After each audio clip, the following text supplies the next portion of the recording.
আমি কি সেই মাপের তালিকার মধ্যে আছি না বাইরে আছি, জানার দরকার আছে কিনা নাই? তাহলে আজকে সমাজে যদি আমরা তাকাই, ফিরাউন তো জুলুম করে শেষ হয়ে গেছে, নমরুদ তো শেষ হয়ে গেছে, তারা জুলুম করেছে, জুলুমের ফলস্বরূপ আল্লাহ শাস্তি দিয়েছে, ধ্বংস হয়েছে।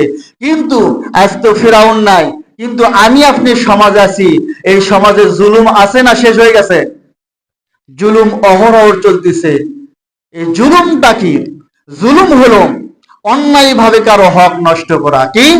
অন্যায় ভাবে কারো হক নষ্ট করা, সীমা লঙ্ঘন করা, আল্লাহর বিধান অমান্য করা, এটাকে বলা হয় জুলুম। এই জুলুম প্রখ্যাত মুফাসসিরে কোরআন তাফসীর কারক ইমাম ইবনে কাসির রাহমাতুল্লাহ বলেন, উনি জুলুমকে তিন ভাগে ভাগ করেছে। যে দুনিয়াতে যত জুলুম হয়, এই জুলুম এই তিনটা প্রকারের মধ্যে হয়। এই তিন প্রকারের মধ্যে আমি আপনি আছি কিনা, যদি এই জুলুমের খাতায় লিস্টের মধ্যে আমার আপনার নাম থাকে, তাহলে আজকেই তওবা করতে হবে।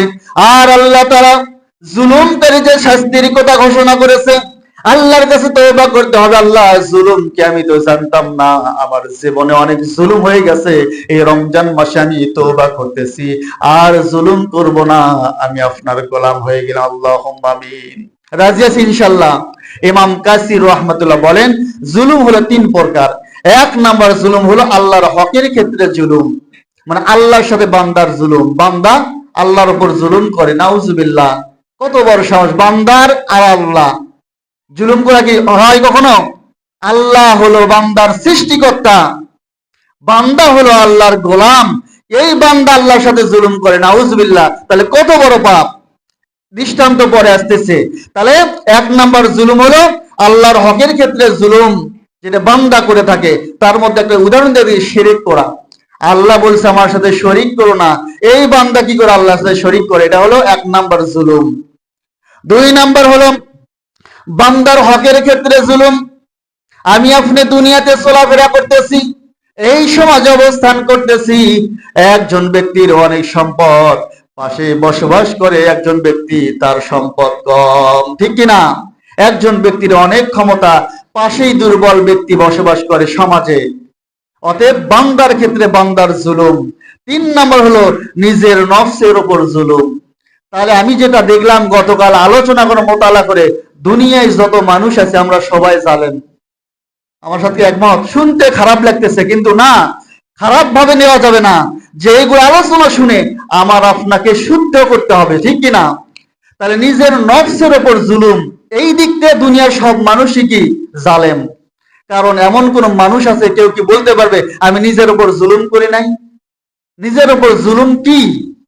নিজের উপর জুলুম হলো নফসকে আল্লাহ তাআলা সৃষ্টি করেছে, নফসের মধ্যে দুটা প্রবৃত্তি দান করেছেন, একটা ভালো একটা মন্দ। আপনি চাইলেও রমজানে রোজা পালন করতে পারেন, চাইলেও রোজা ভেঙে ফেলতে পারেন। যদি রোজা পালন করতে পারেন তাহলে নফসের যে দায়িত্ব পালন হলো, ঠিক কিনা? আর যদি রোজা পালন না করেন, দিনের বেলা খান, আবার কি করে দেখলাম দোকানের সামনে পর্দা দিয়ে ওর ভিতর খাচ্ছে, তার মানে কি আমি আপনি দেখতেছি না, আল্লাহ কি দেখতেছে না? এটা হলো নফসের উপর জুলুম।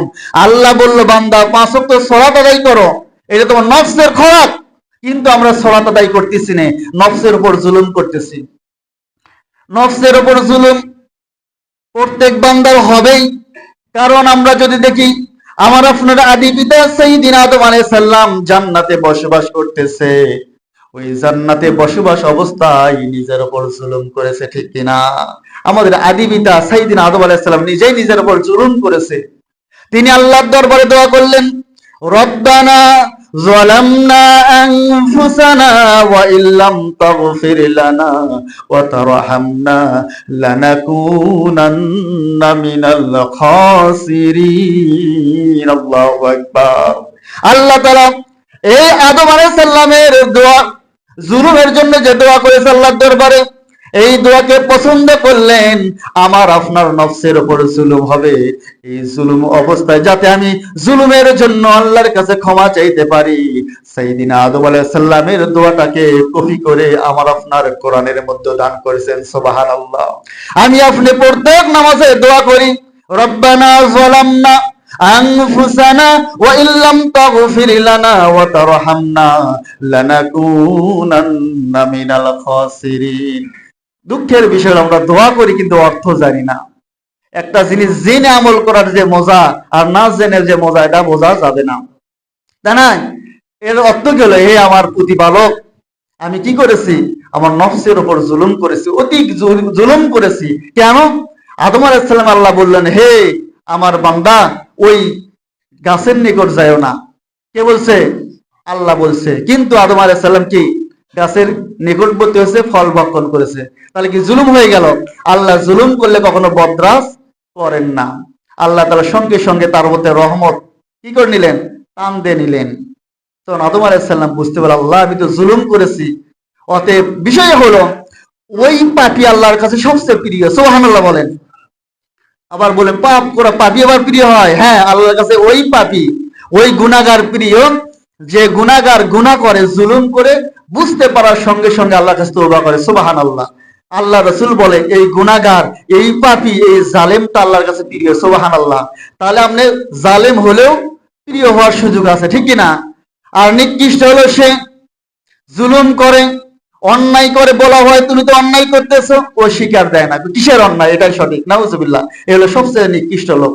এখন আপনাকে কষ্ট দেওয়ার জন্য বলি না, সমাজে অনেক মানুষ আছে দেখবেন অন্যায় করার পর করতেছে, যদি বলা হয় তার উপর অ্যাকশন নেয়, ঠিক কিনা? তার উপর অ্যাকশন নেয়। জুলুম, অন্যায়, হিংসা বোঝা যাচ্ছে।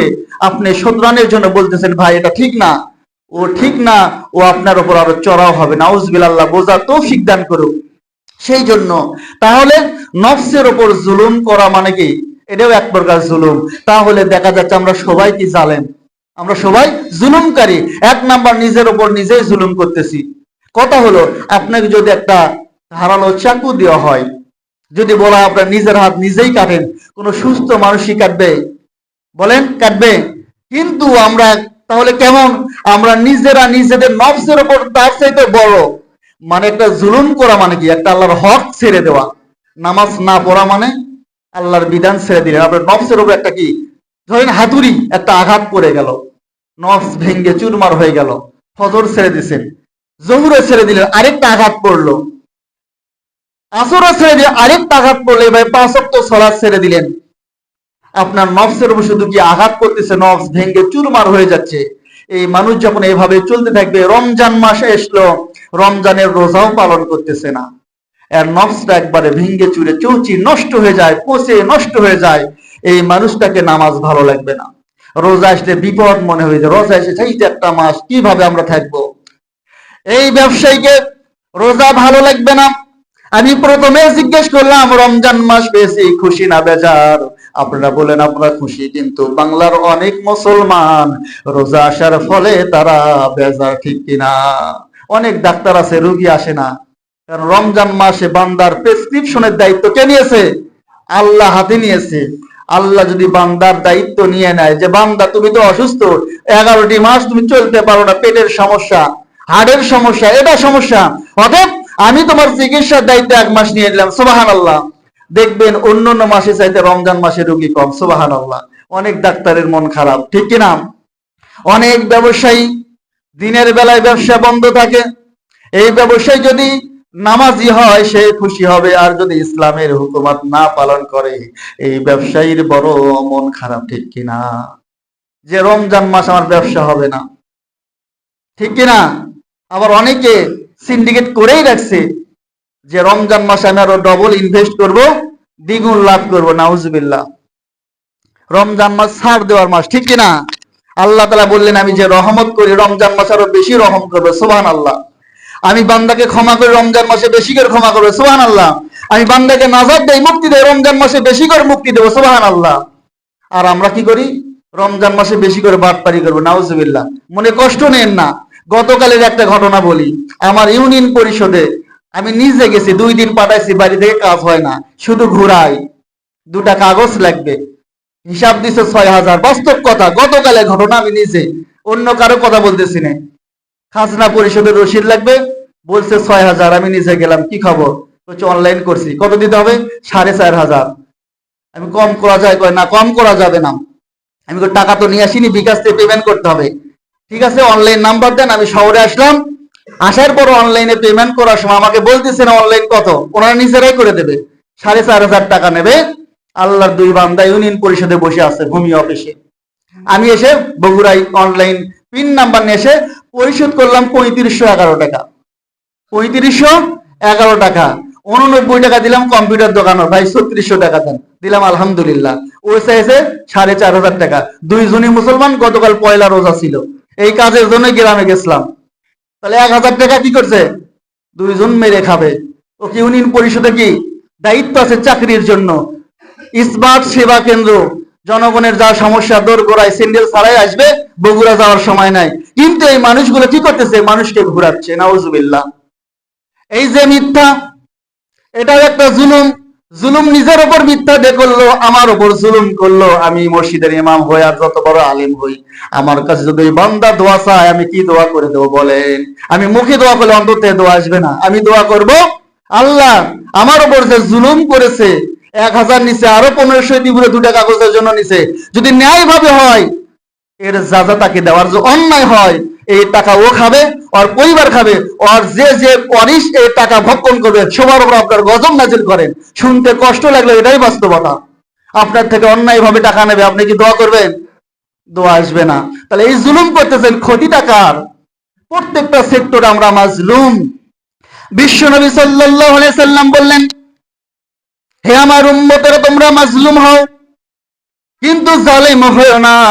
দুনিয়ায় যদি কোনো বান্দা সালাত আদায় না করে, আল্লাহ তাআলা সঙ্গে সঙ্গে আযাব নাজিল করেন না।